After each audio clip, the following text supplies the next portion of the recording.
మేమందరం ఎందుకు ఈరోజు రోడ్డు ఎక్కామంటే కేంద్ర మంత్రి బండి సంజయ్ తుంగతుర్తి ఎమ్మెల్యే కాంగ్రెస్ పార్టీకి సంబంధించినటువంటి ఎమ్మెల్యే ఒక మాదిగ ఎమ్మెల్యేను పట్టుకొని అనుచిత వ్యాఖ్యలు చేస్తూ ఉన్నాడు. చాలా దుర్మార్గంగా మాట్లాడుతూ ఉన్నాడు. ఏమన్నారు మందుల సామేల్ గారు అంటే, ఈ దేశంలో దళితులు చాలా ప్రమాదంలో ఉన్నారు, ఆదివాసులు చాలా ప్రమాదంలో ఉన్నారు, అడవులు కొట్టేస్తూ ఉన్నారు, దళితులకు ఉన్నటువంటి హక్కులన్నింటినీ కాలరాస్తూ ఉన్నారు. కాబట్టి తస్మా జాగ్రత్త.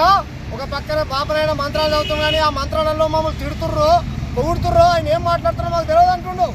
ఇది హిందూ సమాజాన్ని అవమానించినట్టని మందుల సామేల్ని హిందూ వ్యతిరేకంగా ఈరోజు కొన్ని మీడియా ఛానల్స్ రకరకాల థంబ్నెయిల్స్ పెట్టి తప్పుడు ప్రచారం చేస్తూ ఉన్నాయి.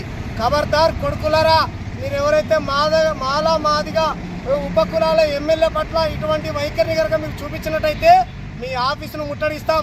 బండి సంజయ్, నిజంగా నీకు దమ్ము ధైర్యం ఉంటే నీ నరేంద్ర మోడీతోని నీ అమిత్ షాతో నువ్వు క్షమాపణ చెప్పాలి. ఎందుకంటే పార్లమెంట్ సాక్షిగా అంబేద్కర్ని అవమానించండు. మందుల సామేల్ గారు అన్న దాంట్లో తప్పే ఉన్నది.